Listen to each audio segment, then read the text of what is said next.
All right, y'all. Welcome back to Real Tough Talk. Next game we want to talk about is the U versus Rep City. Rep City's coming in 5-3. The U coming in at 6-2. And the U seems to have went under the radar. A lot of people are not talking about them as we expected them to. I guess because everybody was really worried about the Carver primetime kind of, undefeated records. Also worrying about IOD and YMM. So the U.S. floated under the radar, and they have a pretty good record. The situation with them is they're struggling offensively with the quarterbacking situation. I think sooner or later you're going to see Swiss come in and be throwing. Well, I'm pretty sure one of the reasons why a lot of people, saw them flying over the radar, under the radar, and they weren't talking about them, was because of the quarterback situation. They didn't have a stable quarterback. As we all know, Fish retired from playing, so that dynamic quarterback that they once had is no longer there. Swiss was hurt. So there's a lot of things that happened with this team that had people not necessarily notice them and pretty much push them to the side. And JJ's getting a start. I mean, he's the quarterback of the future. The key is, how long do you wait for the future when you're trying to win now? On the other side, Rep City has pretty much the same problem, inconsistency at quarterback. We've seen Nick the Great step up this season as receiver, but his numbers ain't what it be because of the inconsistent play of a quarterback. Hood has been up and down. He's been injured. He's been back. He's been here. You have Izzy, who's not here at every game, and they usually have Tess. Tess is not a quarterback. He's a guy that is an emergency guy. If one of your guys don't show up, he's not a quarterback. When you put him at quarterback, you hurt your team. And we've seen that going on a lot this season, which is why they're 5-3 when they could have had a better record. We're going to jump right into the game. On second down, you're going to have Swiss starting this game. On second down, Swiss is going to throw deep to Shannon, who has a step on Meach, but it's going to be overthrown.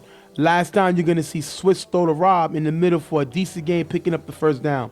Swiss is going to throw deep to Josh on this next play, but it's going to be short and picked off by Meach, giving the ball to Rep City. And Meach has to feel good. He plays with the U in a lot of other leagues. So to have an opportunity to pick off Swiss must be a good feeling for him. I mean, but the point is, he got the interception. I think it's more ways on he's playing well for his team because this team can use this win on the U right now. They've been back and forth this whole season, and a win against the U, playing, Meach is gonna do whatever he has to make that happen. Tess gets the ball. He's gonna throw deep to Travis. One-on-one against Brown is gonna be overthrown. And Travis has an up and down season. Certain days he's here, certain days he's not. And without his consistent play, I think Rep City is going to be in a lot of trouble this season. They have a few games left. He's been here a few games, so we're going to see how the rest of the season goes. Tess is going to end up throwing a B-dot in the middle and pick up the first down. The next few plays are going to be incomplete, and Rep City is going to have to punt. Another situation where we see Tess struggle, not able to put points up. And like I said, the whole quarterback situation is hurting them because they're not able to move the ball. Guys are starting to drop passes now. It's like their whole offensive scheme, their whole offensive morale goes down when their starting quarterback is not here, and it shows in these turnovers that they had in this game so far. The next two plays, Swiss goes short. Then on third down, Swiss is going to get blitzed by Meach, who beats Josh and gets the sack on Switch, forcing you to punt. Like I said, Meach must feel good because he already got an interception on Swiss, and now he had an opportunity to sack him. Great play by Meach.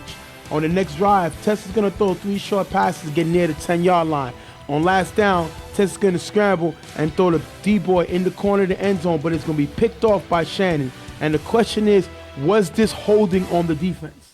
Well, if you see in the middle of the field, it looked like Josh actually put a hooked B-Dot in the middle of the field, and it caused B-Dot not able to be as mobile, going out for the ball. So you heard him screaming out for the ball. I think it could have been a holding, but unfortunately the refs didn't see it, and it led to interception by underrated. And Shannon been playing great this season. He made the All-Star team for this U team, and he's been playing a great season. Gets another play here for his team. Third down, Swiss is going to throw deep to Shannon, who has a step on Brewski, and Shannon's going to make a catch in the end zone for the touchdown with the extra point, 7-zip. And like I said, Shannon just had a pick. Now he has a touchdown pass reception. How do you stop this guy? I don't think anybody figured it out yet. Well, one thing is he's pretty much their playmaker, and the thing about him that makes him so dangerous is his height. He is very short, so he gets lost in a lot of defenses, right? And he's fast. So there's not too many guys in the league that can keep up with Shannon.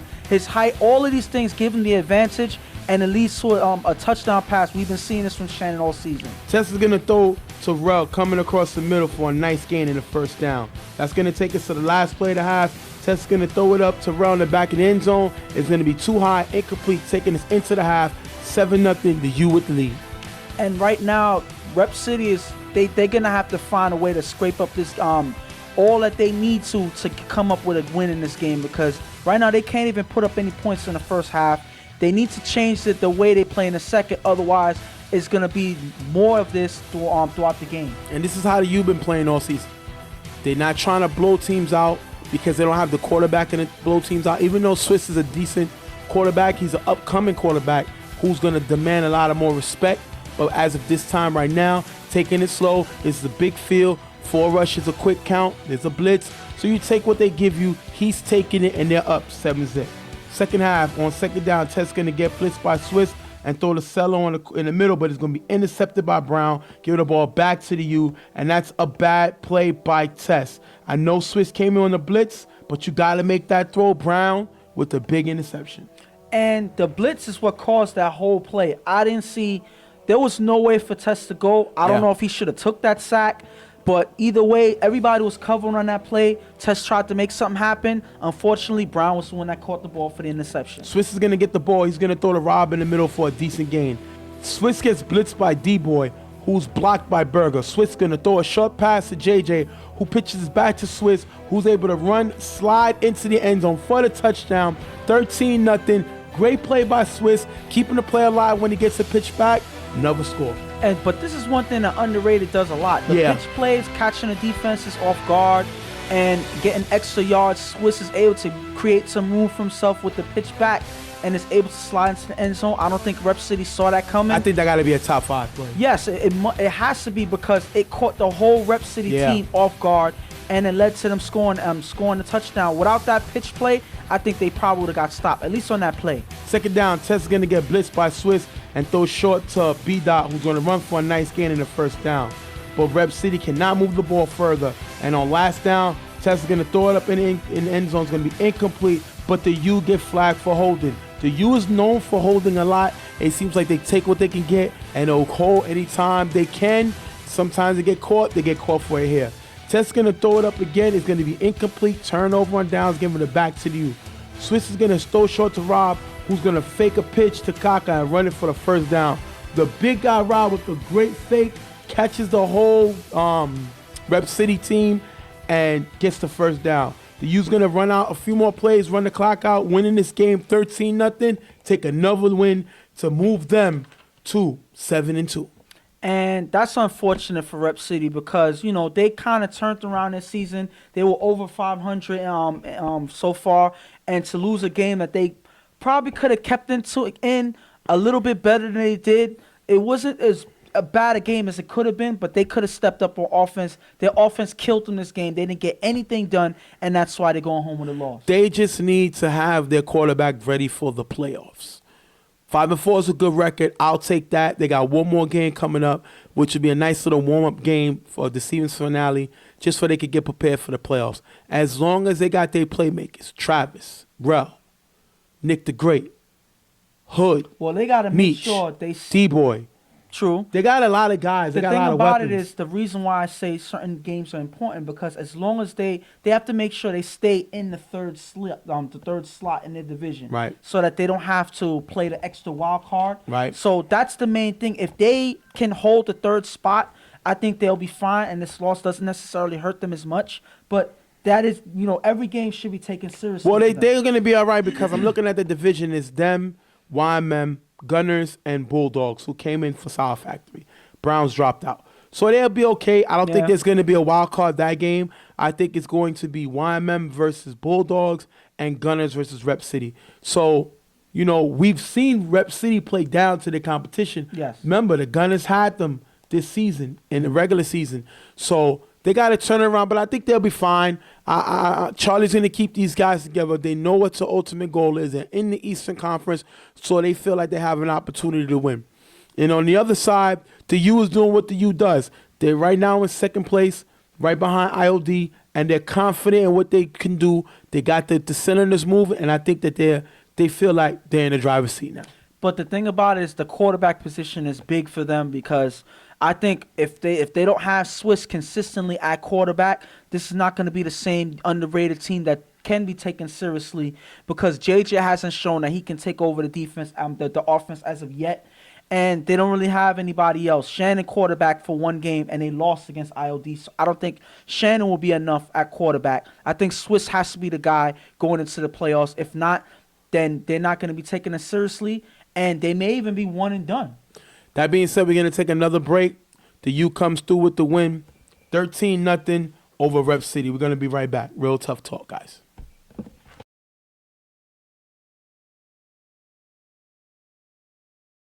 Next game up, IOD versus the Gunners. The Gunners are coming in at 2-4. IOD is coming in at 7-0. They come in with my guy, the bad man, Adi. He's a bad man. A bad man.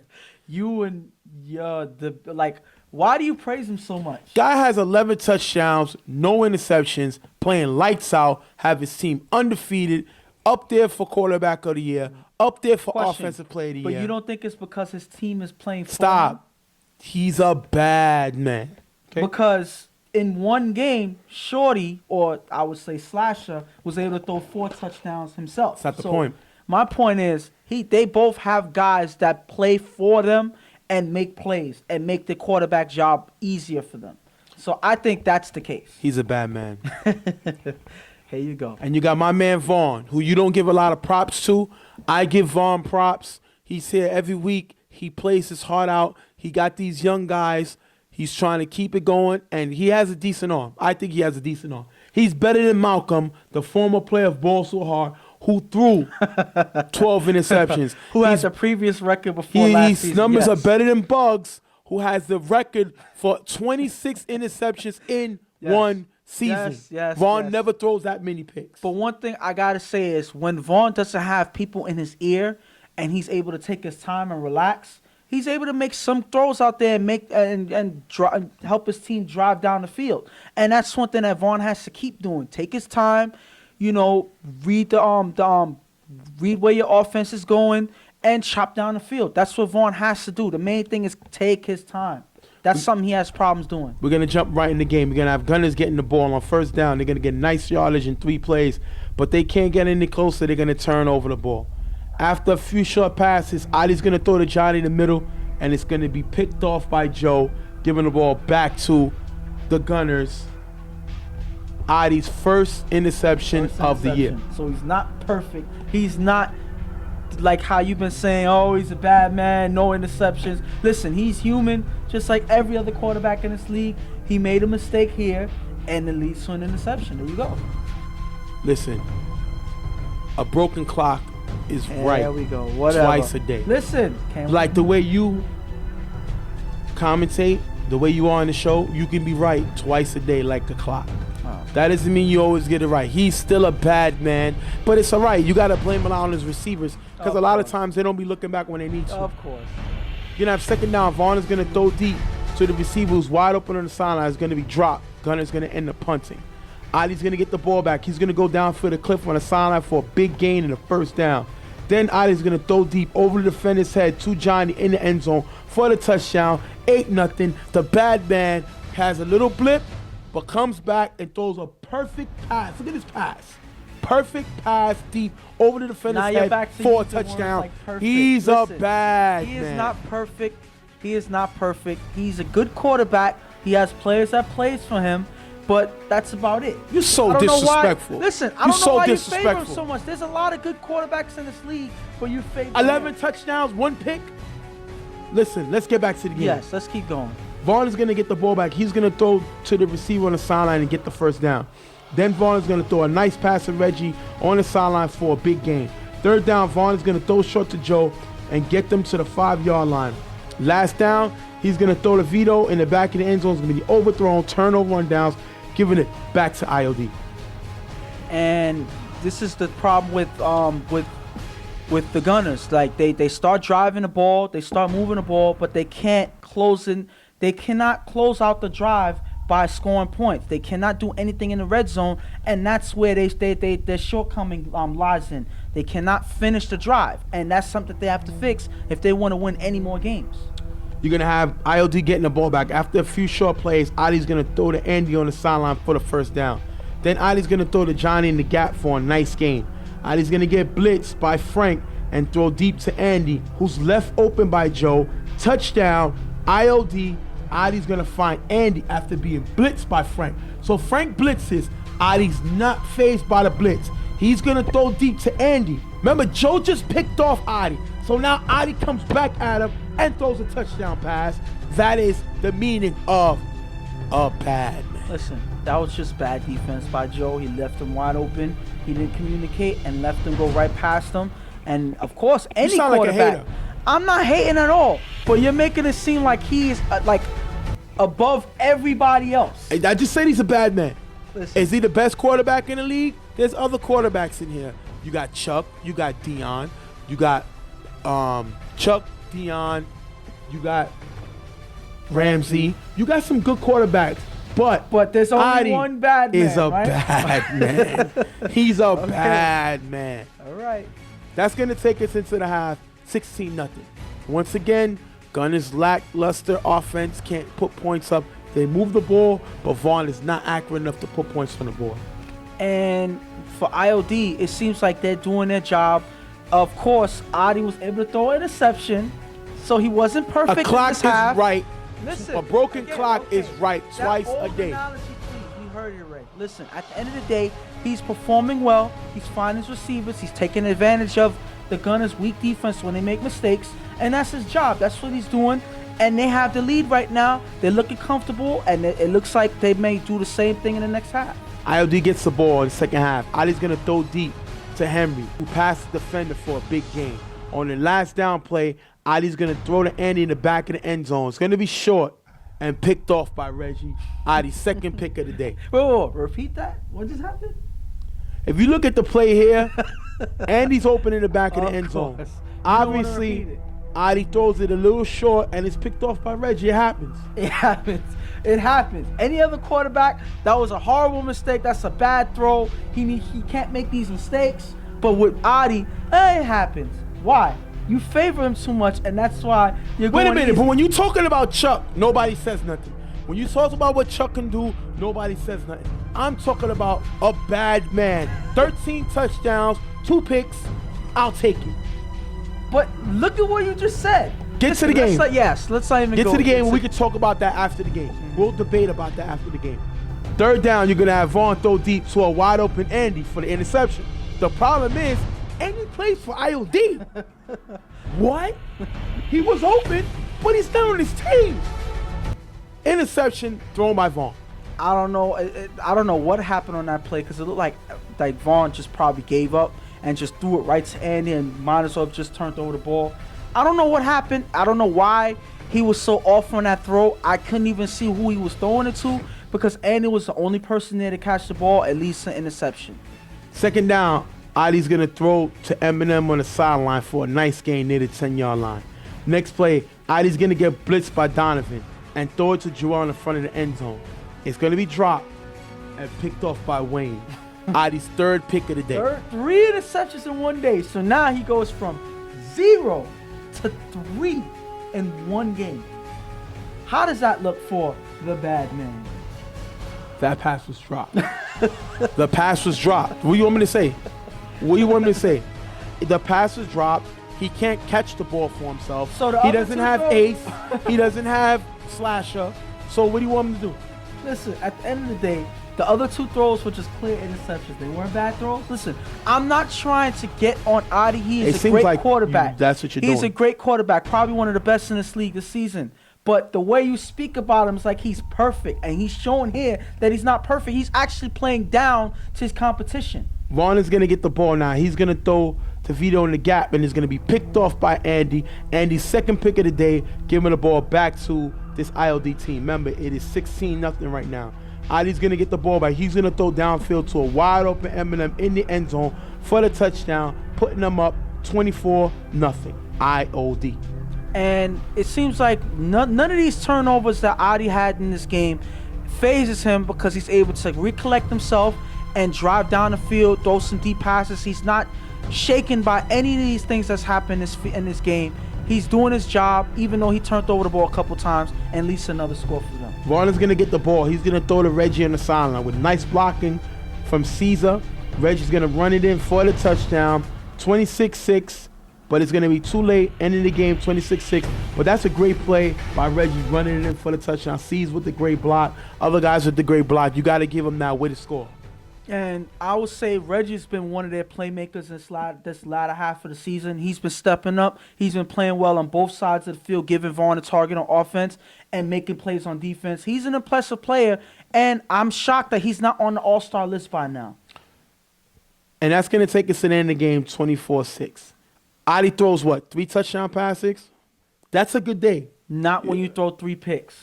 Come on. Listen, the only difference is the team that he's playing against, which is the Gunners, was not able to capitalize on those turnovers. But it seems like right now, because it's this team specifically, I don't know if it was because of the weather, they weren't taking this game seriously, but it seems like Adi is playing down to his competition, at least in this game, because he hasn't thrown no interceptions yet. He waits to the game where he plays one of the lower-end teams in the conference, and now he throws 3 interceptions. One probably wasn't his fault, but still. 3 interceptions out of nothing to 3 interceptions, that's not something that you would want as a quarterback that wants to try to play at a high level no matter who he plays against.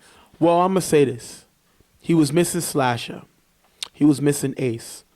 2 all-stars, 2 all-pro players, So you got to give the man a little bit of credit. He threw the other guys on his team. Now, the thing is, IOD got a nice team, but those are their best players. Jesus has been hurt all year, so you can't depend on him.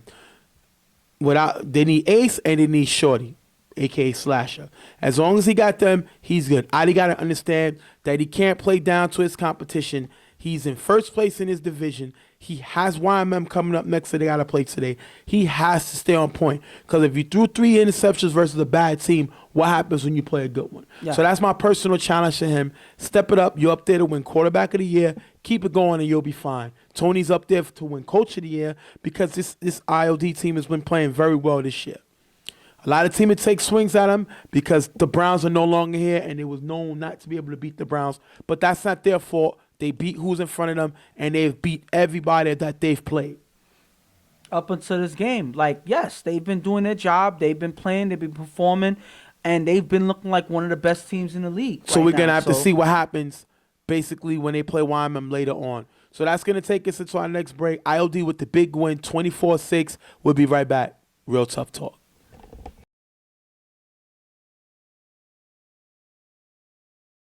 Next game up, you're going to have UNC versus the Generals. UNC comes in at 1-7. The only win is a forfeit to the Violators' first game of the season. And Generals come in 2-6. Not looking good either. Now, UNC has been in a lot of their games. The problem with UNC is they just don't know how to stay in their games. OB is a good quarterback. We haven't seen him. I don't think he was here last week. He's not going to be at this game.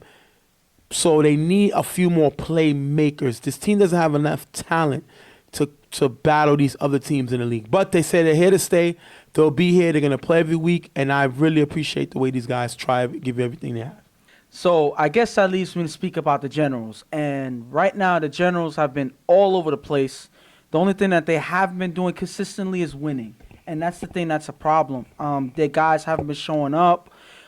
Shaw's here today, but he's barely been here this season.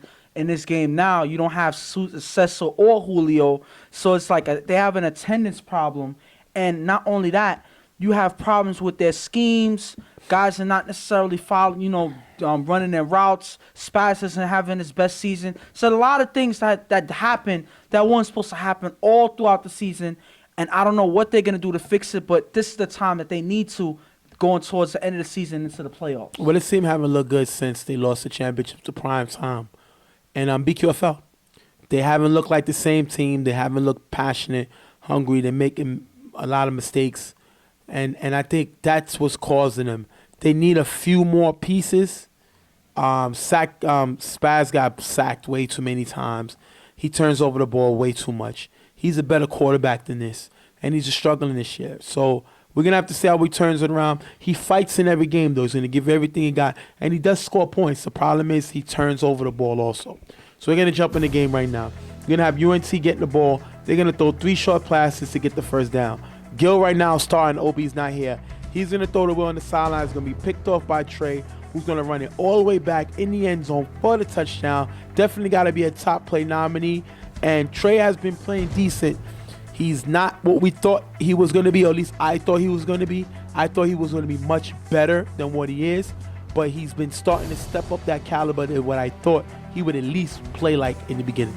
Well, he didn't really have a good start this season. I mean, the only time you heard his name is when he's getting beat, or when he's missing a receiver or doing something wrong on the defense. But he's been picking up this latter end of the season. And this is Trey when he's focused and when he's playing his game. He's able to make some impressive plays on defense, and he has one here. UNC gets the ball back on third down. Gillo's going to throw to Speedy in the middle. It's going to be dropped and picked off by Preacher, giving the ball back to the Generals after they just got a pick off and score last time. And Preacher's one of my favorite players. He's going to give you what he got. He struggled a few seasons last season. Little too much attention on him. But now he seems like he's back, ready to go, and he gets an interception here. And the thing about it is, Preacher's one person that gets, he's an emotional player. So a lot of things can affect his play when he gets emotional. So when he's not like that and he's focused in the game, he's another person that can play impressive on both sides of the field. And he's another one that makes a great play here. First down, Spaz is going to throw deep to Trey, and it's going to be underthrown and picked off by Speedy. And this is my problem with Spaz. Why? You're up 6-0. You don't need to go for a home run. You are killing your own self, and this is what he do. He's killing himself, his numbers, and he's taking his team down with him. He throws an interception here. But one thing you got to know about Spaz is he is a chance taker. Why? But that's just his game. That's why they're 2-6. Well, that's one of the reasons why, I would say. But the thing about it is Spaz is a quarterback that takes chances. The difference is he had Shaw last season making a lot of plays for him that kept the turnover numbers down from what they are this season. He hasn't had Shaw there, and it led to him having one less target out there, and he's making more turnovers because of it. UNT is going to drive to the 10-yard line, but can't get any closer. They're going to turn over the ball. Spaz is going to throw to Brandon on the sideline for a nice gain and picking up the first down. Spaz then going to go deep to Izzy, who's left wide open, and the pass is going to be caught by Izzy for the touchdown, 12-zip. This is what Spaz can do. When the receiver's open, find him, because he has the arm strength. His arm is as strong as any other quarterback in his league. He just got to stay more consistent. Great play here by Spaz. And it's all about decision making. When he's able to see a receiver downfield, he doesn't hesitate to get to throw the ball to him, and that's a great throw from Spaz. This is the Spaz that you see that can be dangerous out there. He's making downfield throws like it's nothing, and he puts up 6 points like nothing. Last play of the half, Speedy's going to get hit by Marlowe. Speedy's throwing now. He's going to hit by Marlowe, but he's going to get the ball off to Red, who gets a nice game, but he's short of the end zone, taking us into the half, 12-0, halftime. Second half, Spaz is going to get the ball. He's going to throw downfield to Shaw for a nice gain, picking up the first down. Then Spaz come back to Shaw, who's wide open in the end zone for the touchdown, 20-0, Generals. And this is probably one of Shaw's first touchdowns in so long in the season, because he's been absent, but he's here now. He's showing here that he's going to be here and help out his team, and they score some more points in this game. Speedy's going to get the ball back. He's going to get pressured by Marlowe. Throw deep to Marco. Is going to be overthrown and picked off by Brandon, giving the ball back to Generals. That is their third pick. I like Brandon. Brandon was a good pickup from the Carver Mob team. He's been playing decent, been a real good pickup, his experience and his playmaking, and he gives the Generals the ball back. And that now you're seeing all of their guys stepping up and making plays for their team. They really want to go home and end this game quick. They're putting all the effort out there to end this game quick, and it may look like a quick end to this game if UNC doesn't respond now. Spaz gets the ball back. He's going to throw deep to a wide open Prodigy, who runs it all the way in the end zone for the touchdown, 28-6. Now it's becoming a laugher, and I expect the Prodigy to have a better season than he had last year. He was hurt last year. He came back this year, started to play with the Generals after leaving Reckless. I expect him to have a bigger season. He was my pick for most improved player.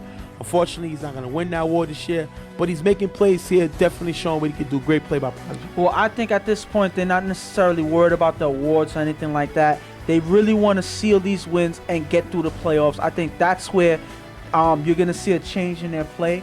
They're showing a glimpse of that in this game, but I think that's when they're going to really start turning it up. They're going to have to. Speedy's going to get the ball. He's going to throw deep to Marco in the end zone. It's going to be off target, picked off by Shy. Pretty much ending the game. 28-0. Generals with the big win, blowing out this UNT team. And it seems like UNC didn't have anything in the tank in this game. They came up short in everything they attempted to do in this game. Obviously, they didn't have their quarterback, Obi, but for some reason, it felt like they gave up towards the end of this game. Like they felt like they had no chance of winning, when I know I've seen them play better than they have in this game. So it's unfortunate that they let this game end this way. They have to pick it up because, like you said, every team makes the playoffs, and they have the opportunity to make some noise as long as they don't play as horrible as they did in this game. And UNC just got to surprise people. Listen, you're playing with the house money. Nobody expects you to win, and that's sometimes the best thing to do that. So we'll see. Most likely they're going to be playing in the wild card. We're going to have to see who they're going to play. But they can surprise anybody, especially with Obi throwing. We're going to just see what happens with that. That's going to pretty much end this game. Generals with the win over us, never them, 28-0. We'll be right back. Real Tough Talk.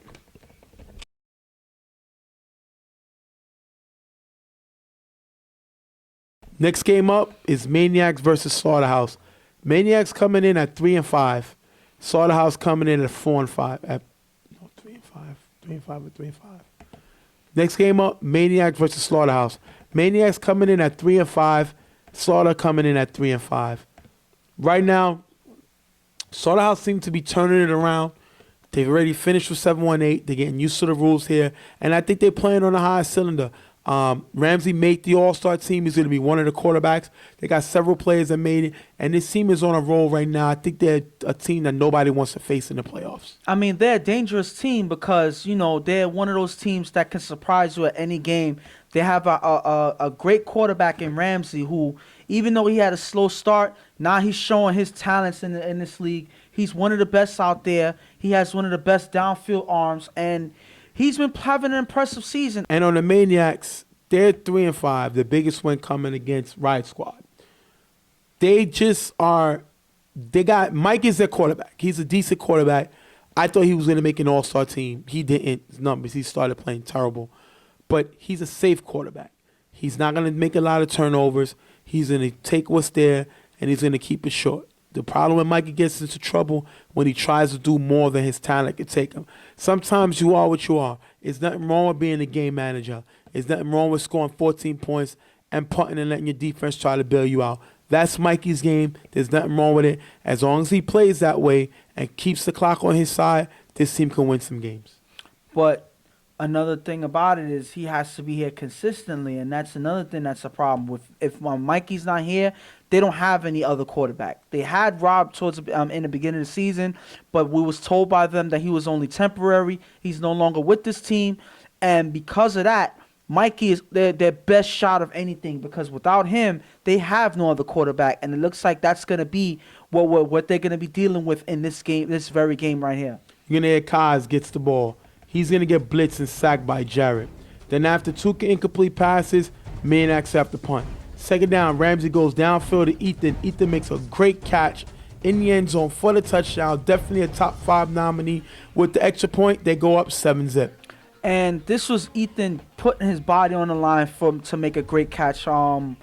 This is what a quarterback, you can't ask for more from your receiver. Being able to dive out there in the snow, in the ice, no matter what's out there, going to get the pass, and he does that here, putting 6 points on the board. Great catch by Ethan. Kaz gets the ball back. He's going to get blitzed and sacked by Mo. Next play, Kaz is going to throw a short pass and pick up the first down. After that, Kaz gets blitzed and sacked by Marcus. Maniacs have to punt. Next drive, Rams is going to throw to Ethan on the sideline. He's going to run for a nice gain in the first down. After a few plays, Rams are going to find Mo in the end zone for the touchdown. With the extra point, it's going to put them up 14-0. Great play by Mo to stay in the middle of the end zone for the touchdown. Ramsey finds him. And Ramsey pretty much is taking advantage of the Maniacs' weak defense. He finds Mo wide open in the end zone. I don't know why nobody noticed that he was standing the whole time, but they don't pay attention. Mo's left open, and that's another score for Slaughterhouse. Maniacs get the ball back, but they're going to have to punt. They're not able to move the ball. Third down, Rams are going to throw deep to Jared, who gets a step on the defender. It's going to be another touchdown, 21-zip. This is a laugh for Slaughterhouse running away with it.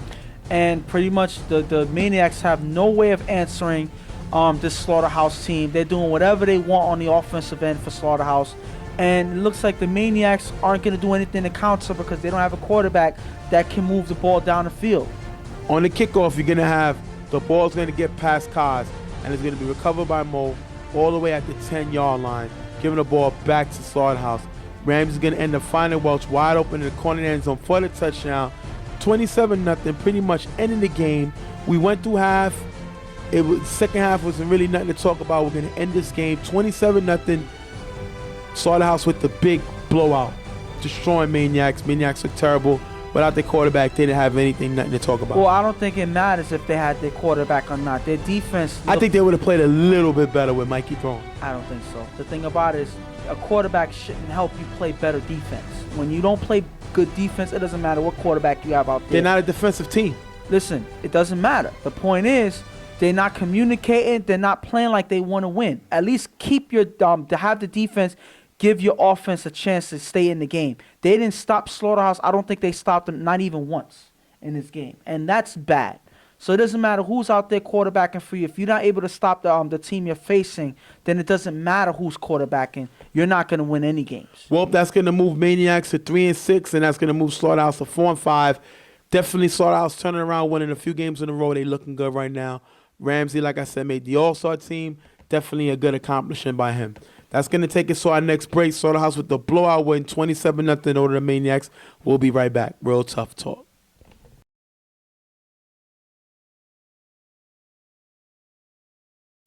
Next game up, you're going to have ILD versus YMM. This is a big game. ILD comes in at 8-0. The U comes in at 7-1.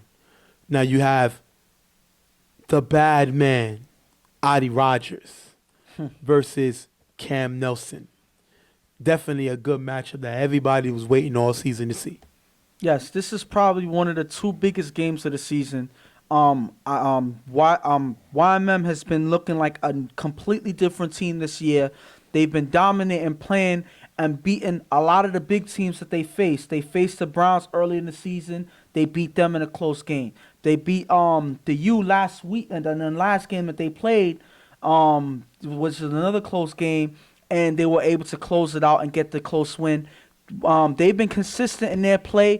They're looking like they're not backing down against any team. And ILD looks like they're another team that they're ready to face and, put another win on win in their win column, no matter who they're facing. And you got Rico up there for coach/captain of the year for this team that he put together.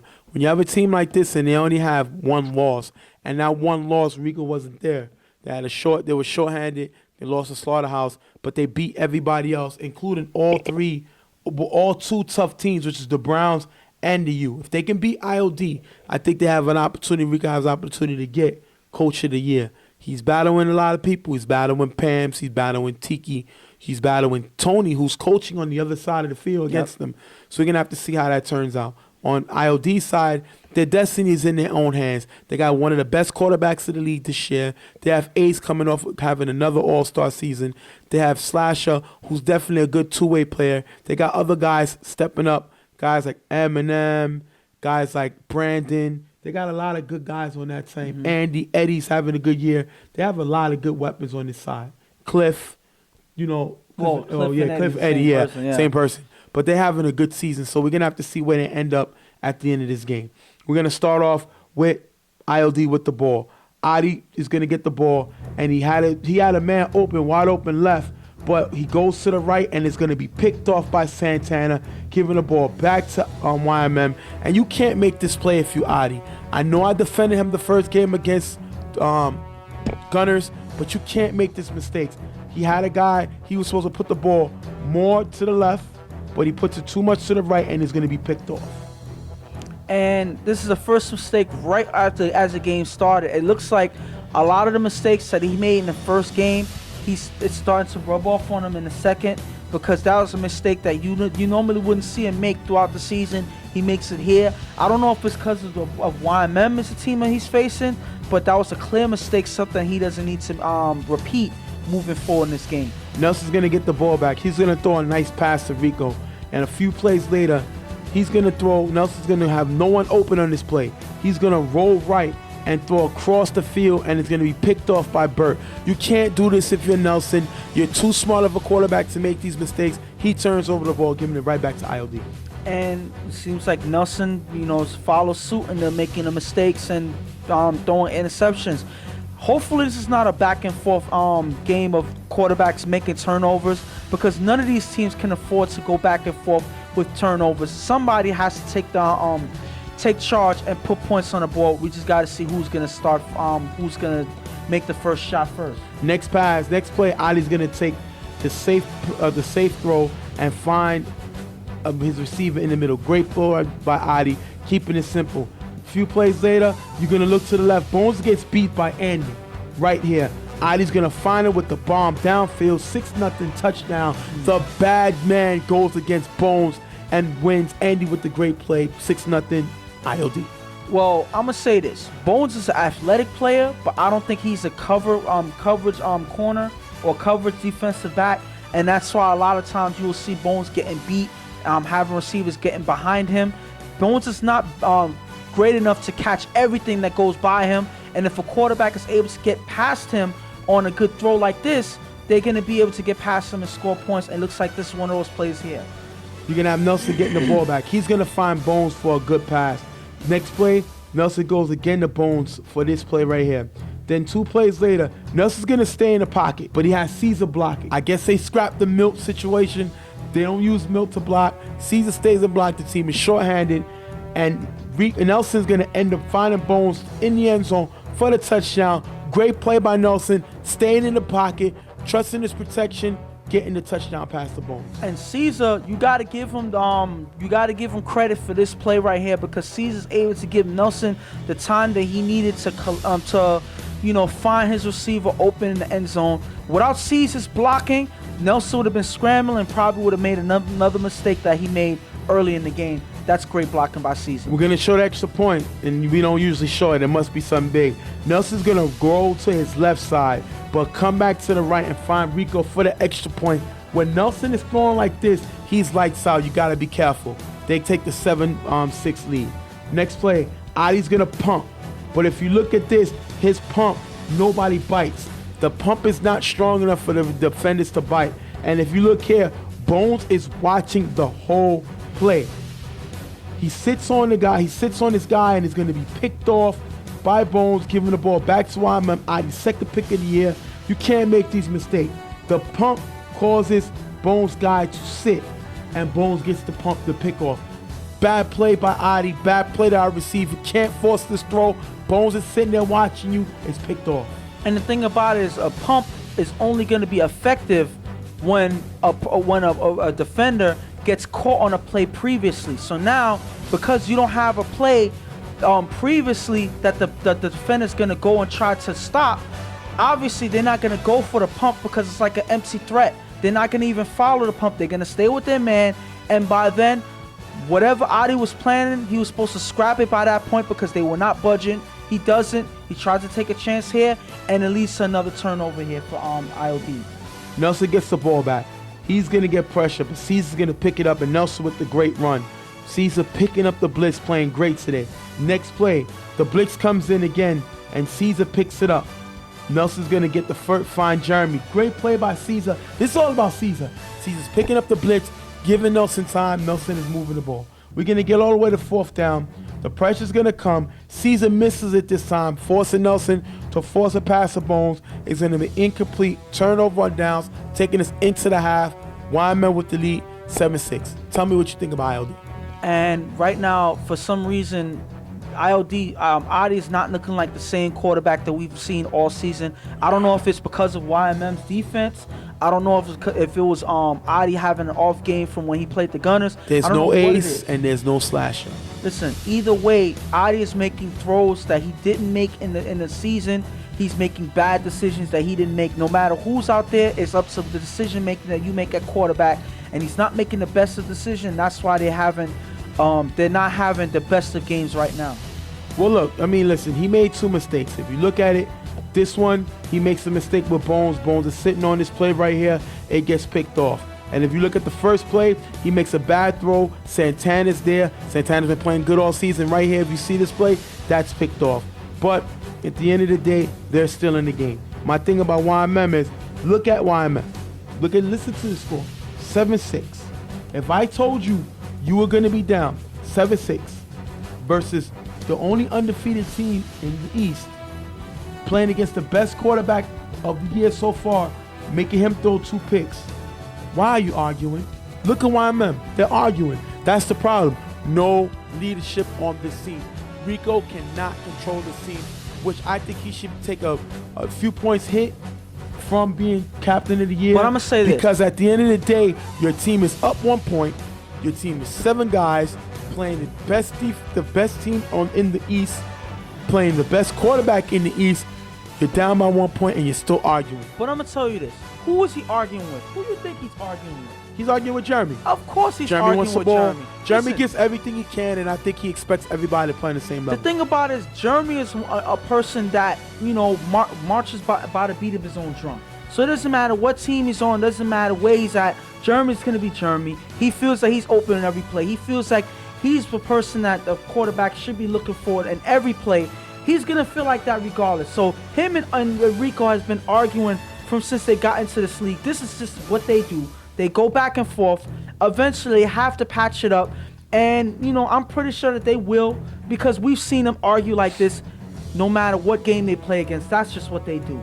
Second half, you're going to have Nelson get the ball. He's going to find Caesar for a nice game. Next play, if you look at this play right here, look at Jeremy. Wide open. But what Nelson does, he goes to Bones. It's going to be incomplete pass, forcing YMM to punt. And if I'm Jeremy, this is why I'm upset too. I'm open. People say Nelson likes to go to Rico. Nelson likes to go to Bones. He doesn't go to Jeremy as much. I don't know if I believe that. I think certain circumstances, Rico's one of the best at the intermediate short passes, getting open. Bones is the best at going downfield, jumping over guys. And I think sometimes Jeremy gets caught up in the mix. But I don't think he's not perfectly looking for him. The thing about it is, when you have one of the loudest people on your team asking for the ball on every play, it kind of turns the quarterback off to look for you, because now you're distracting the quarterback. You're not giving them that comfort zone that they need to be able to find you naturally. And because of that, it may have the quarterback not necessarily want to look at you as much, and that may have led to a play like this where he overlooks Jeremy. Remember, it's 7-6, YMM with the lead. ILD gets the ball back. Look at this play. No one's looking back at Adi, and he has to run. A lot of this is on his offense. I know he struggled today, but his offense is not helping him. Next play, he's going to throw a nice pass moving the ball. The next play, he's going to pump. No one bites. He's going to take the sack to Caesar. His pump, he has to work on his pump. Nobody's biting on his pump. They're not worried about it. Next play, Adi's going to throw shorty, end zone, turnover on downs, giving it back to YMM. YMM is up 7-6. And one thing that you mentioned in between all of that is Caesar getting the sack. It's like Caesar's actually doing whatever he has to on both sides of the field now. Now he has a sack. He's blocking. He's pretty much doing whatever he's putting him up. I would say, should I say carrying his team on his back and being the stability for this team? He's doing whatever he has to, giving Nelson time, and now he's making plays on defense. That's a big play by Caesar, ready for his team to win this game. Second down, Nelson's going to get blitzed. Rico picks it up with the block. Nelson's going to go to the right. If you look right here, Jeremy beats Eminem, and Nelson finds him for the touchdown. Great play by Jeremy. Like I said, I don't think Nelson purposely doesn't look for him. He looks for him here, finds him with the extra point, 14-6. YMM takes the lead. Well, when a quarterback finds the receiver, it has to happen naturally. The receiver cannot always beg for the play or force the quarterback to throw to him. It has to happen naturally, and Nelson finds him naturally on the field. He sees him open. He has time from Rico, and he's able to find Jeremy. That's how you get your quarterback to throw you the ball. Just make a play, get open, and the quarterback quarterback is gonna find you, and this is what happens here. Touchdown. Adi gonna get the ball back. He's gonna get blitzed by Rico. Nobody picks up the blitz. He's gonna end up getting sacked. But look at this play 2 plays later. This is why he's a bad man. Look at the bad man. He's gonna look left. And him looking left freezes Jeremy to the left. And as he throws up, he comes back to the right. Great pass on the sideline. And if you look at Jeremy here, he's patting his chest because he's saying his fault. Adi caught him. Frozen with his eyes. Great play by Adi with the throw. And this is one thing that Adi's capable of. He's dangerous when he's on his game, when he's able to catch defenses off pretty much catch defenses off guard. He gave up the pump, and now he's using his eyes to kind of fake off the defense. That's an impressive play by Adi right there. Next play, Adi's going to find his guy in the end zone, but it's going to be out of bounds. Look at this play. He's coming towards the sideline, and he's going to be out of bounds. Good try, but they're not able to get it. Next play, Adi's going to force a pass in the middle. It's going to be an incomplete pass. Turnover and downs, giving it back to YMM. Remember, it's 14-6. YMM's not able to move the ball. They're going to punt, giving it back to IOD, 14-6. Adi's going to get a quick play here with the clock running. He's going to take one more shot. Adi's going to throw the ball up into the end zone. It's going to be incomplete. Game over. YMM with the win, 14-6. And what can I say about YMM right now? They're finding ways to win. I'm pretty sure this was a back and forth game for them. It was a close game, but YMM was able to find ways to win. They kept it together, even though Rico and Jeremy was arguing like they usually do. They patched things up in the middle of the game. They worked things out, and Nelson was able to get... Listen, at the end of the day, I'm just going to say this. Caesar deserves the game ball in this game because he was the difference maker for them. He was blocking, giving Nelson time, and I think that was the difference for YMM to get this win. I'm disappointed in Adi's play. I've been advocating for him all season. He didn't play good this game. He didn't play good the Gunners game. And he's thrown 5 interceptions in 2 games. You can't go all these games and have no interceptions and then throw 5 in 2 games. That's terrible. Adi needs to look in the mirror because this team is not going to go without him leading them. He's played well this season, take him all the way to an undefeated record, and then he kind of dropping the ball. He has to get it together, or else this team is not going to go to the championship. And, at the end of the day, is it because he has less receivers out there? Is it because his all-stars, all-star receivers aren't out there, making plays for him? Is it that? Was it YMM's defense, which we didn't really give as much credit for this game, that made a difference for them? It could be all of those things, but at the end of the day, it doesn't matter. Adi has to make better decisions on the field, and I think that's the difference. If he's making the best decisions out there, I think that the sky's the limit for IOD, and they'll play much better than they did in this game. All right, we're going to wrap this one up. We're going to take our next break. YMM with the big win over IOD, 14-6. YMM gives IOD their first loss of the season. We'll be right back.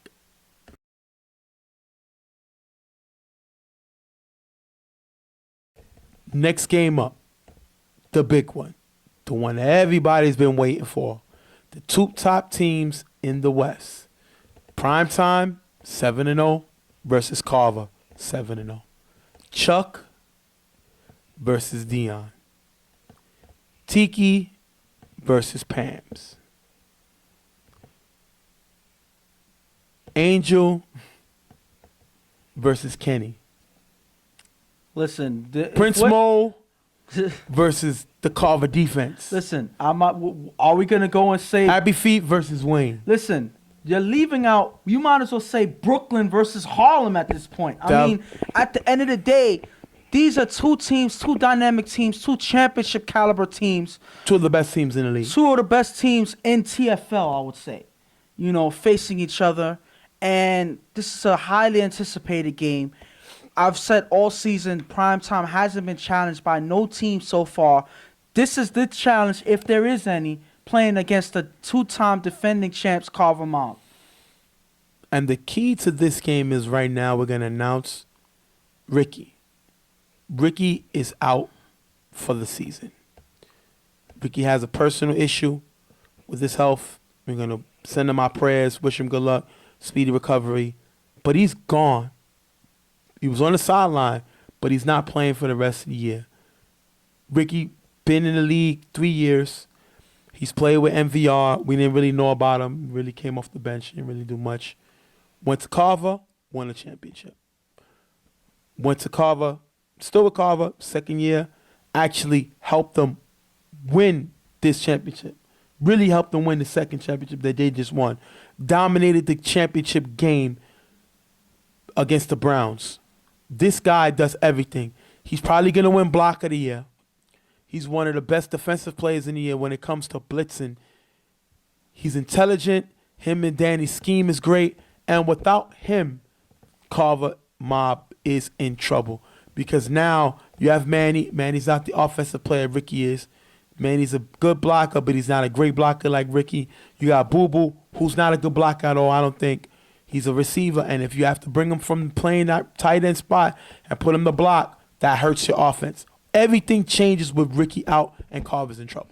And not only that, I mean, Ricky is known for playing defense as well. He was one of their, he was pretty much their toughness on defense. Yeah. He was one guy that not a lot of people can block when he's rushing in. He changes the dynamic of the game when he's coming in, going towards the quarterback. And he did that in the championship game last year. So him not being there, that's a big loss for their team, not only as a blocker, not only as a guy who comes out the backfield, but as a defensive guy as well. So this is a big loss for Carver Mob. I want to see how they can find ways to replace his play. I don't know if they can. But Primetime is also missing a big player. Pratt is not here. Their defensive captain, their lead blocker on the run, their physical guy, they're missing him.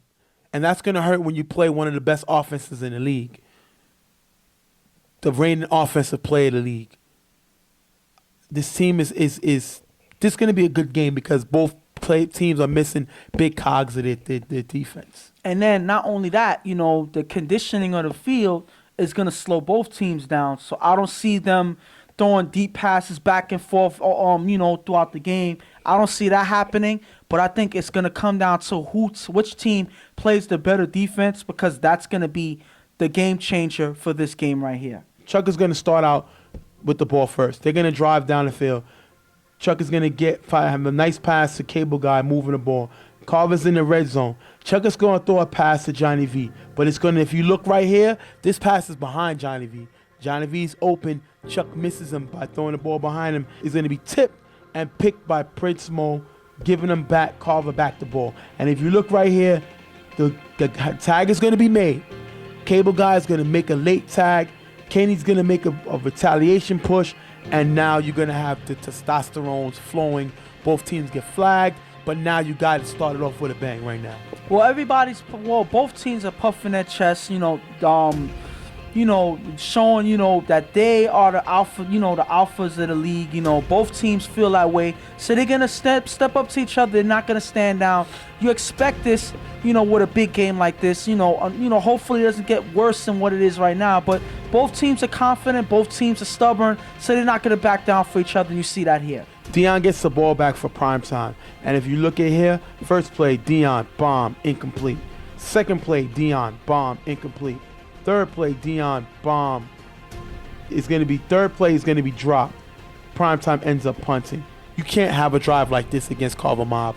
You just got Chuck to make a mistake and turn the ball over. You can't do those types of plays and not move the ball and give the ball right back to them.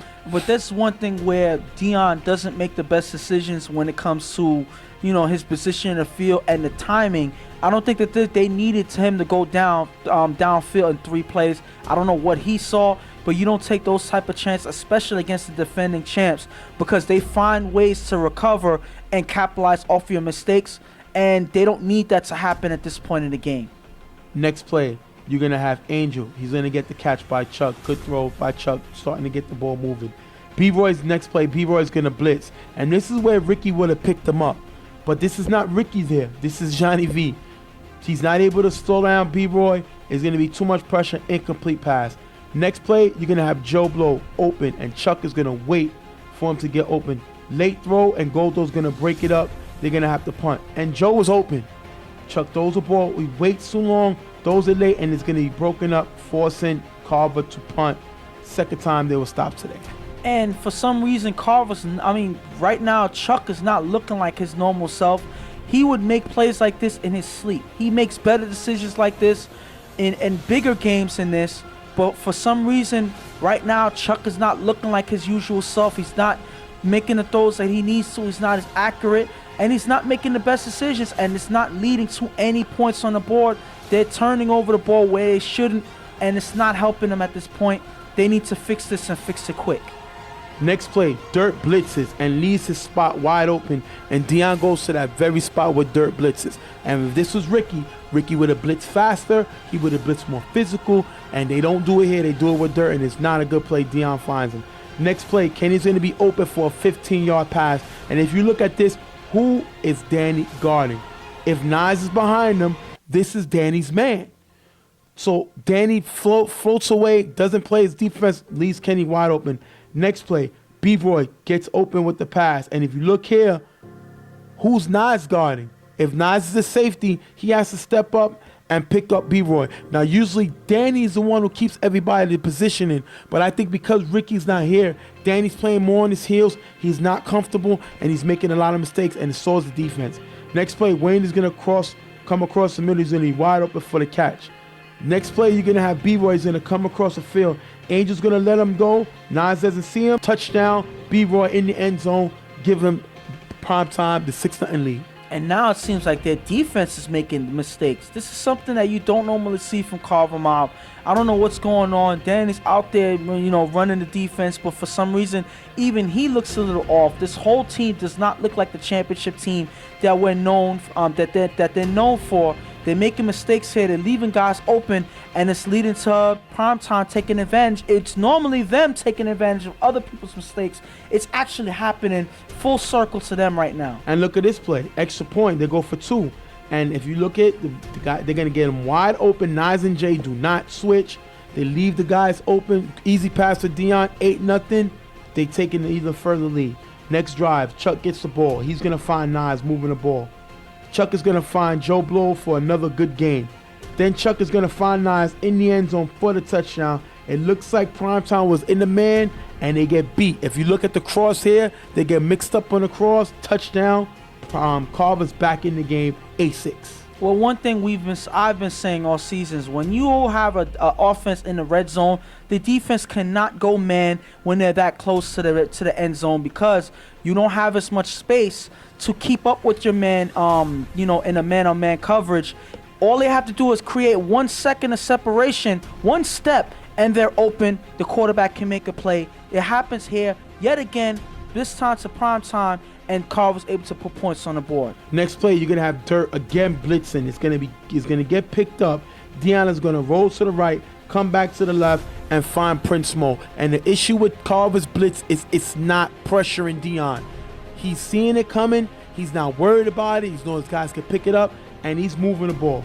You're gonna have the next play with little time on the clock. Deanna's gonna go to the left. He's gonna pump. Happy feet jumps. But this is the mistakes Deion make. Instead of running the ball and getting a few more yards and then calling a timeout, Deion is going to force the ball up. It's going to be picked off by Nas, giving the ball to Carver, taking us into the half, 8-6, Primetime with the lead. Even though Primetime is in the lead right now, it seems like they're keeping Carver in the game by making stupid plays. Deion, for some reason, is taking risks that he doesn't need to take. Sometimes it pays to be safe. Sometimes it pays to be careful and to make better decisions. Because right now he's not, and it's keeping Carver in this game. With the turnovers that they make, all it takes is Carver to capitalize. And now, Primetime not only will lose the lead, but they'll be in a deficit quick if they don't do something about that. That's going to take us into the half. Second half, you're going to have Deion and Primetime getting the ball. First down, Happy Feet is going to come up with the sack, which is they want a Happy Feet to neutralize Deion's running, and he makes a great play here. Deion on the next play, he's going to find Golo for the first down. Then Deion is going to come back to Golo over the middle, and you're going to see Joey trying to guard him, but Joey has no chance to guard Golo. But if you look here, look at this play. You see Alvaro on the field, correct? Mm-hmm. All right. Next play, look at the next play. Alvaro is off of the field. Now, look how Primetime breaks this play down. Alvaro's not on the field. Boo Boo's on the field. Now, since Boo Boo is nowhere near the cover guy Alvaro is, that means one thing is going to happen. They're going to blitz. Exactly. But the key is, where's the blitz coming from? If you look here, Dion never looks to the right, which is the side Boo Boo was on, which for some reason, they knew where the blitz was coming. That means if he's not looking right, he figures the blitz is coming from the left. He sees Jay coming on the blitz, but the play that they set up, Prince Mo is going to stop, which is going to freeze Nas. Nas does not see Kenny behind him, and Kenny's wide open for the touchdown. And I put this play on Danny. Why? Because if you're the defensive captain, you're supposed to let Nas know, I got Mo, or I got over the top Kenny. Danny does not let him know. You see, Danny's guarding nobody, and Kenny's wide open for the touchdown, putting prime time up. Wait for them to break down this play and know how to attack Carver. Well, I'm gonna tell you this.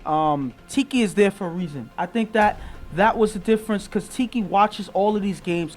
Tiki pays attention to Carver's game among other teams, and even though they put Boo Boo in on for the blitz, he knows that they're not gonna make it obvious and have Boo Boo blitz right then and there. They're gonna fake Boo Boo and have somebody else come on the opposite side. That's why Dion was already prepared to see where they were coming from and set up the play on that same side and freeze Nas in this corner here. Now Nas has nowhere to go. There's at least one guy open. He's gonna go over the top on Nas. Kenny is wide open. That was a setup play, knowing that the blitz was coming. And this is something that Danny has to see. He has to know that the play is too obvious. They probably had to have figured it out by now. Either they shift properly or they scrap the blitz and go back into coverage. That blitz was wasted, and I think, in my personal belief, it caused that touchdown pass. 15-6 primetime with the lead. Carver's going to get the ball back. Chuck is going to have Nas wide open, but he's going to go to Joe Blow for the incomplete pass. Chuck does not look like himself. This primetime defense hasn't mixed up. He only has 6 points. Next play, Nas is open, but he doesn't look back. When he finally looks, it's too late, and Chuck is going to throw the ball to him, and Nas is going to pay for it. This one is on Nas. He's open right here, but he's not looking, so Chuck can't throw the ball. And finally, when Chuck does make eye contact with Nas and makes the throw, it's a little high, it's a little behind, and Nas pays for it with the hit. And the thing about it is, when you're a receiver, you got to know when you're open. You got to know when to look back. The ball should be already coming to you. Nas looked like he was trying to get some extra yardage, run down the field a little bit more. Unfortunately, because he waited to turn around, it kind of scrapped that whole play, because by the time Chuck was able to throw the ball to him, when Chuck saw an opportunity, so did the defense, and that's why Nas suffered for it with that big hit on him. Next play, you're going to have B-Roy blitzes, and Boo Boo's there to block. Boo Boo can't really hold him, and it's going to cause Chuck to throw low to West, taking us into fourth down. Boo Boo's not a great blocker. He can block decent, but he's not Ricky. And this is not what you need Boo Boo for. You need Boo Boo over the middle to open up the field. He's one of the hardest guys to guard, but he's not there because they don't have anybody else that can block that's worth putting on the field.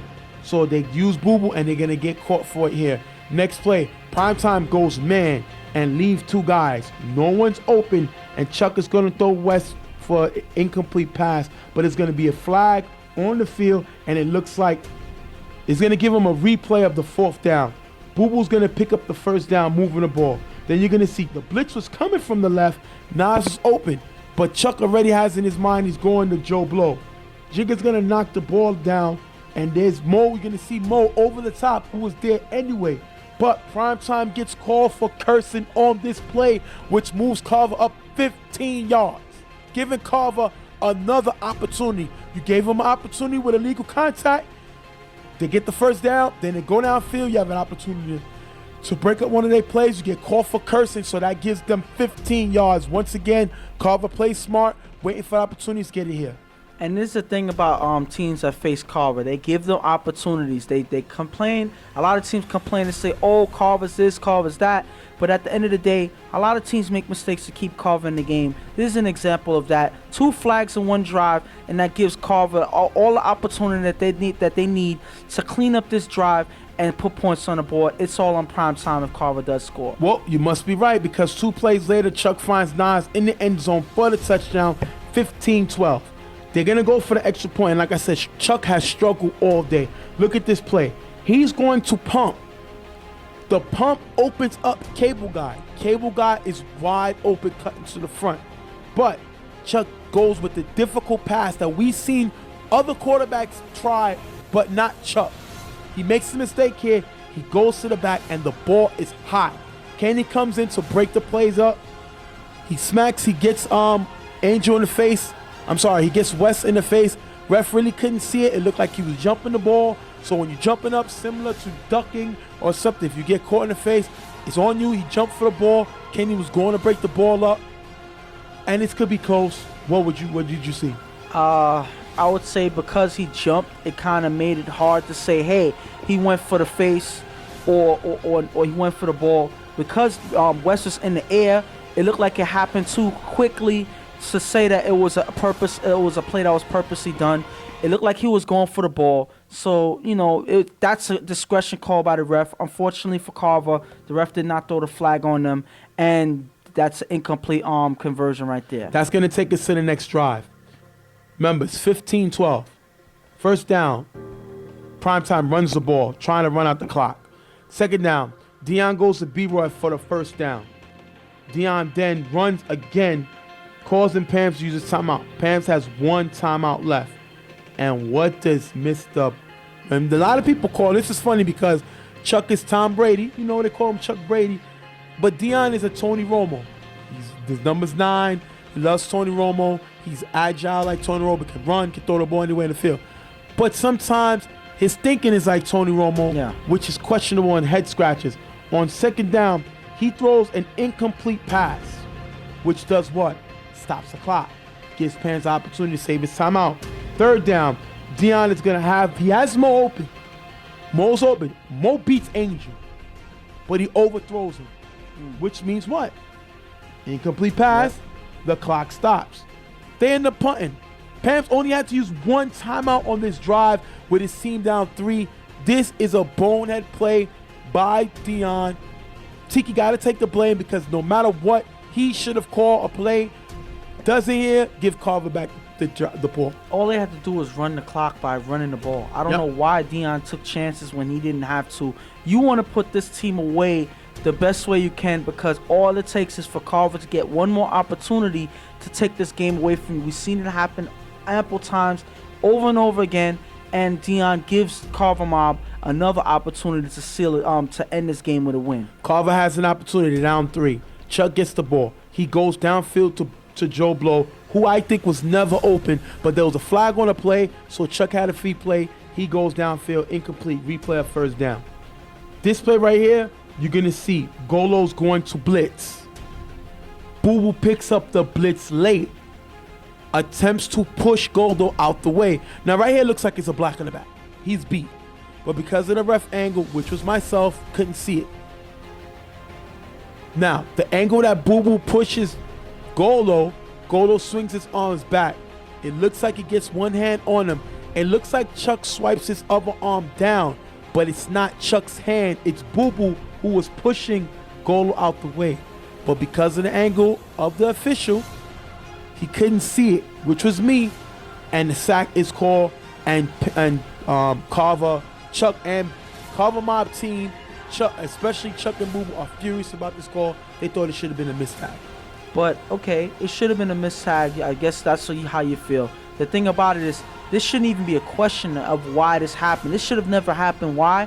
Because the way Boo Boo is lined up, he is not able to stop the blitz from happening. Golo is able to surprise him when he comes in, and he beats Boo Boo. If Boo Boo's lined up properly to see where the blitz is coming from, line up properly to pick it up, this would have never happened, and Chuck probably would have found somebody open. Who knows? It looks like right here, if you look at the play, nobody's really open by that count anyway. And by the time Golo gets in, it's already 3 rush. 3 rushes already being called. 1 more rush, and Wayne is coming in. So pressure was already coming. So I don't see how that play was going to work, regardless of what was called. Nobody was open. And unfortunately for them, it leads to a sack. But I don't see anything different happening from there. What I like about the play is Chuck gets mad, we'll take that, but he throws a cone down. And look at the cone. How does he do it? Does he just do everything sort of right? The cone flips back up on the right side. How is that possible? Well, I'm going to say this. The cone, he was able to throw the cone better than he's been throwing the football to. Wow. I'm just saying, because Wow. Chuck normally is lights out in positions like this. This game would have probably been already sealed away with the win.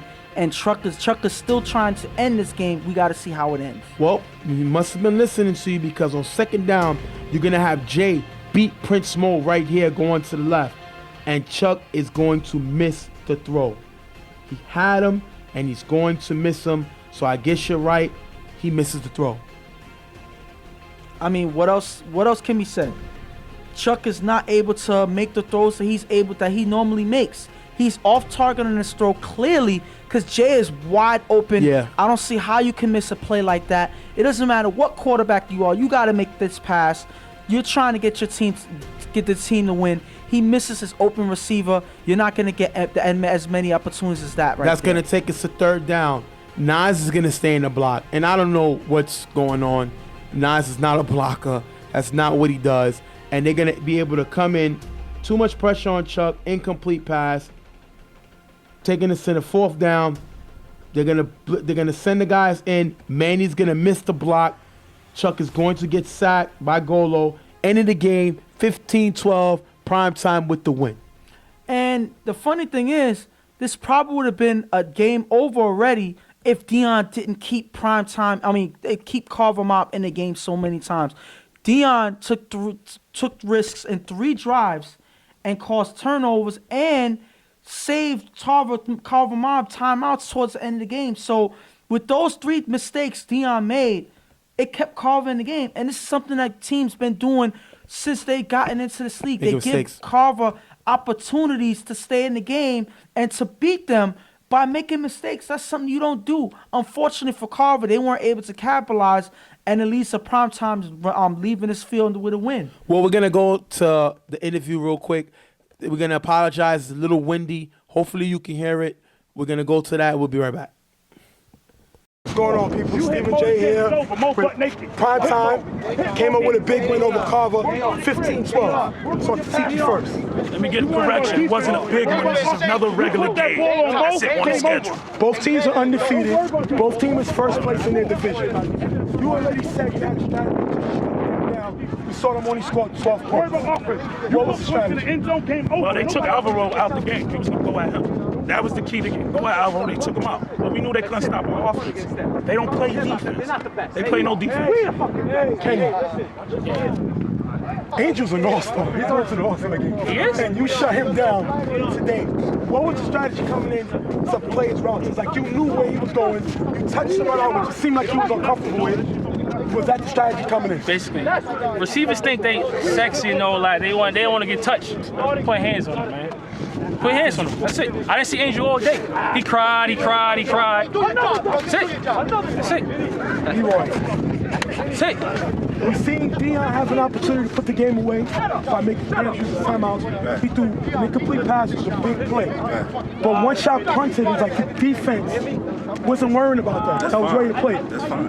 Where did that come from? We see teams go against the quarterback, all that. It seemed like the defense was anxious to get back on the field and try to stop them. I mean, listen, this is what we do. We lock up. Like, they the best. All right? We feel we the best. You know, Chuck is Chuck, man.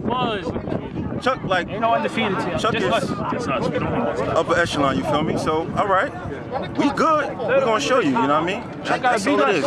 Lock up city, man. That's it. Now, Mo, I know you don't really talk, but I have one question. We haven't seen a corner, a safety that can guard you one-on-one here yet. He's here. Go ahead. That's it. I'm on his team. If I'm on his team, That's it. there's nothing else gonna happen, bro. That's it.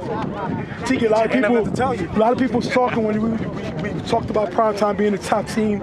A lot of the teams here took it personal. Do you think this solidifies your team with this win beating the 2-time defending champs? They took it personal, one, because we from Brooklyn. That's automatic. Two, you talked about prime time before we got here. So when we got here, everybody had a chance, and everybody fell down. Everybody did. Had a chance. If you want to beat us, you got to score 3 touchdowns, minimum. You don't get 3 scores, you're not beating us. We haven't given up 3 touchdowns all season. It starts with defense. Our defensive captain right there, and Pratt wasn't here either. True. Defense first. Listen, our numbers available. You feel like we're not number 1? Come on the field and lose. That's it. That's it. I mean, simple. That's it, man. Check the Luke Gar show out. Y'all, everybody know. Check the Luke Gar show out. Tuesdays, it's going up. We're going to thank Primetime being over with their 3 All-Stars and possibly the coach All-Star in the game. One more thing. All your doubters out there, all them little Carver thoughts that's out there running around, respect us. Primetime's here. We here. We're not done, though. Go see you on the site, guys. We ain't done, man. Finish it. Look for that DB, though, because he right here. I don't know anybody else. I respect what they say. I respect how they feel. The Carver Thoughts thing was funny. This is what I want to say. This game, Carver got outplayed. They got outcoached. Tiki outcoached Pams. Dion, I don't want to say Dion outplayed Chuck. Chuck outplayed Chuck. We've seen him throw a lot of incomplete passes. We've seen him make a lot of mistakes that Chuck does not make. I'm going to end it there and just say Chuck outplayed Chuck, and that's why they lost. There's nothing else to say. Wait. Danny played bad on defense, too. My point, okay. The guys was in bad positions. Primetime knew exactly how to attack it. Usually Danny does his homework. Didn't do it this time. They knew exactly how to attack them. They knew where the blitz was coming from. And it was Danny's job to adjust, and he didn't. So they got out-coached, they got outplayed, and they got beat today by a team who was better than them today. They have to turn it around because they got bigger problems. Without Ricky, I don't pick Carver to go back to the championship. Wow. He was their biggest player on the field. So you're telling me because one guy is not on one guy team. changed up. Let me tell you something. Ricky brings that swagger. Ricky brings that toughness, and he brings that experience that you see him shut that game down last year by himself in the championship game. You take away that pressure, you didn't see Dirt Dog able to do it. Danny's only able to blitz when they scheme you. If you know Danny's coming, you can pick him up. The best blitz that they have is Boo Boo. You put Boo Boo on defense now, you lose him on offense. Carver has problems. They have to figure out what they're going to do. You could put Manny on the field. Manny's not an offensive threat. So when you put him on the field, they know you expect to blitz. They know not to blitz. They know what to do. So you're in trouble. You need to figure out what's going on. I know they just won that big tournament. I know they did all this, but they're trying to be the 3-time champs. You can't tell me that this loss did not sting because it's just a loss. It's regular season. But it's the things that Primetime was able to do to you that should be a problem. And they didn't have Show here. Show wasn't here, Pratt wasn't here, and they still was able to do it to you. They could have scored more points because if Dion hits that pass that Prince Mo clearly beat Angel, they go up 2 scores. And Angel disappeared this game. He was locked up by Kenny. Kenny touched him a lot. They say Angel complained a lot about for the ball. Carver talked too much this game, and they got beat. Yes, and the thing about it is, I personally don't see Angel having a talking battle with other teams. You know, there's no need. He already knows what he can do. But listen to my point. When you see Angel having talking battles with the other team, something's wrong. It's either something's going on with his game or they're shutting him down, and it was both in this game. The thing about it is, you didn't see not only Angel, Wes wasn't really a big factor in this game as well. You barely heard Cable Guy's name being called in this game. So there's a lot of guys that weren't factors in this game that changed the way the game went, and Chuck wasn't Chuck. So at the end of the day, this is not the Carver Mob team that we need to see when these teams face off again, and I'm pretty sure they will face off again. We've seen Carver struggle against teams with aggressive defenses. They struggle with Riot Squad, who has an aggressive defense. They struggle with Primetime, who has a better defense than Riot Squad. You can't tell me that you don't think that you got problems. They need to go back to the drawing board and figure out a strategy because now you lost Ricky for the year. Ricky's a big player on this team, and until you figure out where the pressure is going to come from, your team will struggle because we've seen Chuck miss passes this season. A lot. I mean, there's nothing else to say. They need to fix it and fix these problems and fix it fast because I'm sure they're gonna face this team again. They're gonna face primetime again, and these mistakes are not gonna fly if they play them again. And on primetime side, Dion cannot make these dumb mistakes. I'm gonna call it what it is because you're going to cost your team a championship. If Tiki think that, oh, his night is over, he's good, he beat Carver, let me explain something to you. All these teams are watching the film, and they watching what Dion like to do. Everybody knows that Dion is a home run hitter. He likes going downfield. He likes the big plays, and they're going to attack him on that. They're going to bait him, and he's going to lose. He needs to make sure he has the intelligence to back up his talent. Because if his intelligence ain't where his talent is at, he's just going to stay where he's at. A guy with all talent, no brain, we'll end up calling him the Scarecrow. Wow. That's a blatant insult if I say so myself. Listen, the guy has game. The guy has won championships. He can play the game. But when he gets caught up on the film or when he gets caught up in these glamorous games, he makes mistakes. He kept Carver in this game, a game that he could have ended by either running the clock out or making that pass to Prince Mo. You have one of the most unguardable receivers in the game. You can't miss throws like that. Well, I feel that at the end of the day, that's their only problem. Dion. That's your quarterback. Yes, no. That's a big problem. But listen to my point. They have to worry about him making mistakes. When he's playing his game, they're practically unbeatable when they're all on the same page. So all you got to do is keep Dion from making those bad decisions. How? How? Listen. If they knew how to do that, it wouldn't have been a problem before. Dion would have a Chuck or a Fish type of career. He doesn't. Because why?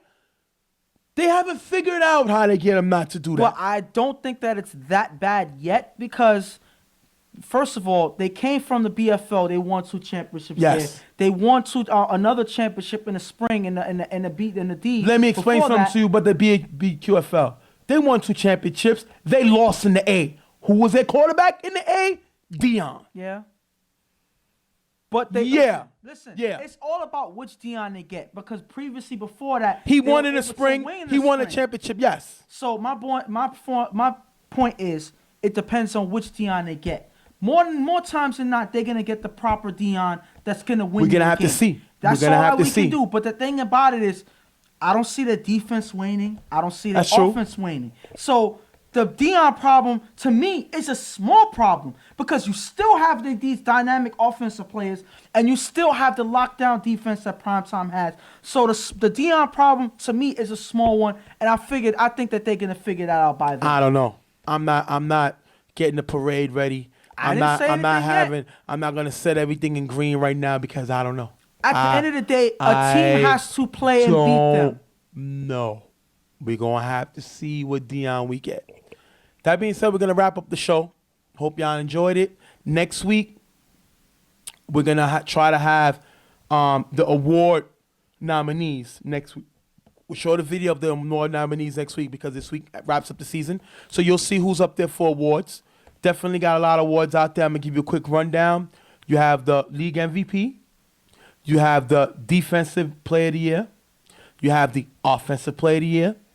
You have the Kendisha Carroll Price most improved player. You have the blocker of the year. You have the giver of the year. You have the coach of the year. Mm-hmm. And you also have the brand new Johnny Rockstar Heart and Determination Award. So you have a lot of awards out there. We're going to see the catalyst for those awards, and that's going to be real interesting. You're going to see me once again destroy Ghosts on the show. You'll have the playoff matchups in the next show. You'll know who's playing who come playoff time. So I'm excited. The season's practically over. This is the last week. I'm ready to go. And after a game like this, I feel like things are going to get even more heated as, the season goes on. I just can't wait till the playoffs. The playoffs has to start right now. We also supposed to be having the showing you the All-Star shirt, what the shirt would look like with the hat. We hopefully have the design by the next show for you can see it. Now we're gonna see what happens, man. Next week we'll be back with the questionnaire. We're gonna have players calling in. We'll have a lot of on-field interviews this last week in the season. We'll find out how much people think that I'm better looking than you, and how much I destroy you on the show, because I destroyed you today. Listen. I destroyed you. I destroyed you today. What are you talking about, Mr. Badman? Get out of here. Don't even bring that up and say you destroyed anybody, because you were dead wrong on that today. That being said, we're going to wrap up the show. We want to thank y'all for being here with us. I'm Stephen J. This is somebody that's supposed to be Ghost. And we're out of here. Stop being mad. We'll see y'all in another episode of Real Tough Talk. Have a good one, guys. We're out of here.